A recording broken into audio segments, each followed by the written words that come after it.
Nutone recently discontinued their classic CV Series central vacuum power units, but there are still thousands of those units in homes across America and Canada. Here's a quick tutorial on how to change that bag and filter.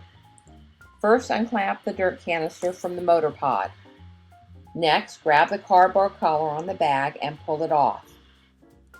When it's time to change or clean the filter, about every 6 months, take a hold of the filter tab and remove the used filter. Place the new filter over the plastic bag retainer. Push the cardboard collar of the new bag firmly in place.